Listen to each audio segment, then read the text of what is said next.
Broni, will say a crime is committed. And I just now can in your bus Serwaa Broni say a crime is committed. Hey,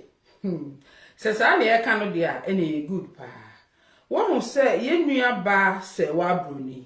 Adia I am a one lady who say the first time or bar bonting ebe meki na allegation yana. Na ose oka na acquire bibi to say therapy bi ama no na aboa no ama ase wotimi a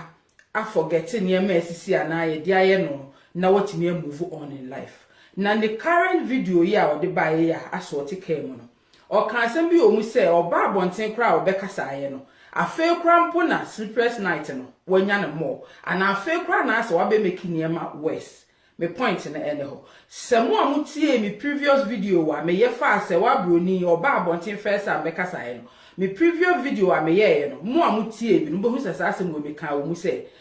coming out no efa bi eye ebema na a release niema e woni mu no na ebi a wono na ese aboa no na ama ebi a otimi move on in life. But oba abonten na tem didie ni niema o go through no eno kra be ma ade na aye west. Na that's exactly ena Serwaa Broni abe confirm ama me e woni video current ya odi ba yi mu.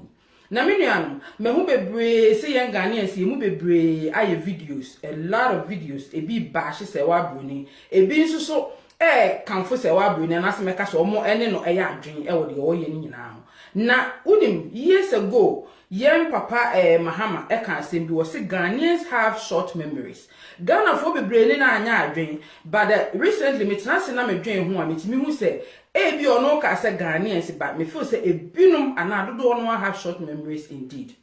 Yen papa kan Japan so kan asem bi say some Ghanaians are naturally born bad and also efa bi eye no kore pa. De enti eye no kore no menua gina dwumadie so na tie ni ye. Unim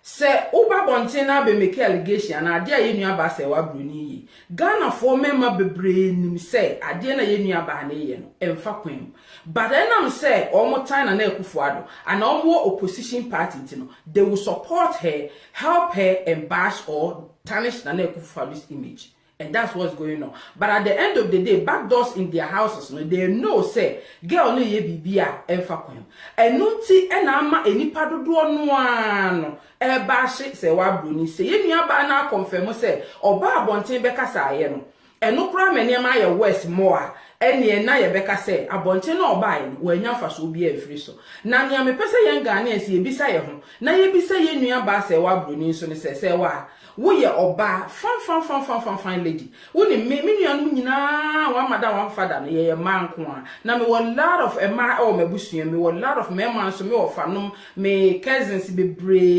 ye mema kese asofo ne tese. Me a lot of abusua me family members pa. Enti se me kasa me hwe the area where minua man munti ne bia o baby go through situation bi ya na eye meja na I wish say nka metimi asori agina boa oba akro no because of say dem me wo sisters mpanifo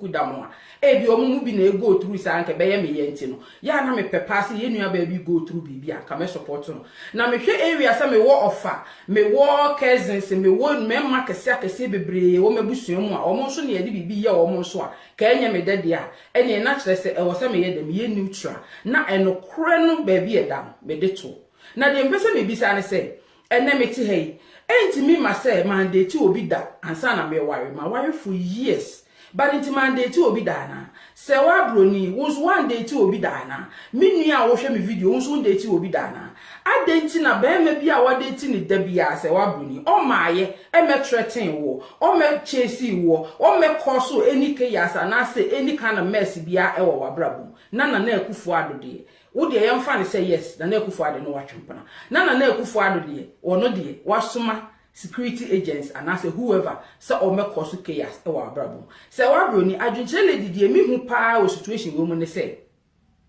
wo se na Akufo-Addo has committed a crime against you now ka say a crime has been committed you committed the crime in the first place and so na Akufo-Addo react.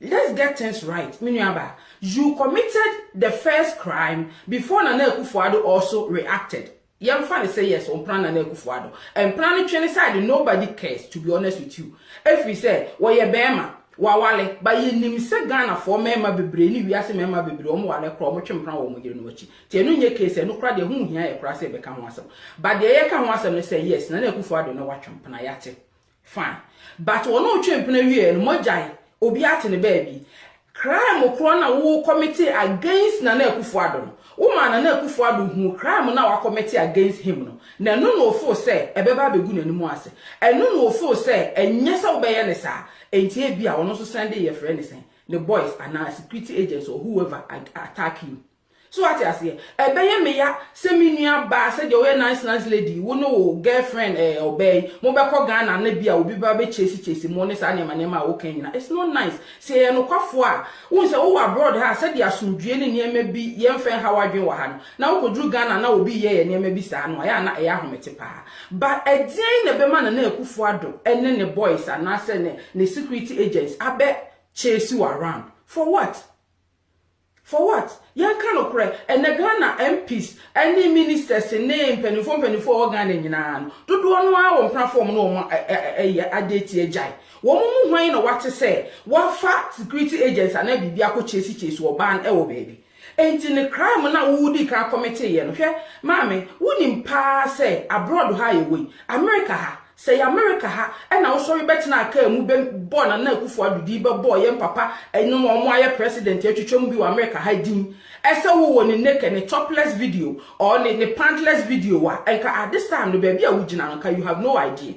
Ghana for ya yem fa no korento baby no korent da for once na yenya propaganda because ade bi wo obi di obi a ekina won so obesa ade abedi ekina wono na de na wo ye ne yeso so a yenua kola bi besua na wono so de akodi be ma foforo bi enokure nokure what I say America ha United States of America ha say na sa wutina aka mu keke ebo obi din nipa kronkro bi a wo ye just ordinary person na wo bo ni din a ye ne legal name or ye ne public name or obi ani mu no e di sansem ni di akire enke be frɛ wa kwɔhyen ne firi hɔ kɔ no wa wunya wasomdue sɛ nipa kro na wo ye public figure te sɛ na Akufo-Addo na wo ye minister na wo ye whoever no wono na dofo bi onkrofo bi be sori agina saa abrofo yi bi no ma sabi bi no wo hɔ aya na asɛm na asɛ fa kwam obi betwitu aba wo so na wa wo nkɔpɛ enti aka no kure sɛ ya abroad ba bia Canada hɔ na wote no ɛne America ha Holland Germany UK ba bia na wokotena ka mu mention obi a wo public figure na wo din ya na wo di bia bi sa din na de sansam ne toa so a it's like you are threatening the person. What I say it's a threat enti e wo say Broni bi sa obi kura na woni e wo bedwa wonum keke ye be kwa ko lutu fie lutu ne mama lutu nkrata se mo lutu bibia mu ye be hu say he was just playing games. But that time no, not trouble I would do one tomb no, na nyasam ketwa. And this me hwe sa wo threatening we ya better na ka mu ye video nkete threatening na. And no mama who say, wo committee of first crime na e dey na be ba say oba. Woni be ma hia foforo. Ye mfa say fine na Akufo-Addo your former boyfriend. Woni ni hia foforo na onye wo hwe. Won ko so problem bia. Woni na hia wa pel, wa pene so. Ena mo kwa akoye mo mengele stuff a mo kwa akoye e den na ma wotwe video record no etwitwa ne pictures ne ade no eno de Ghana fo bi no misa eno ne the main problem no say Ghana fo bi no emisa say wa Broni na Akufo-Addo na mra na wonye wo ma nkrofo meche so one ne start foforo na mo tete jet mu mo ko hehe fa mo mengele no say wa na wo se na Akufo-Addo sata na wa ya wo den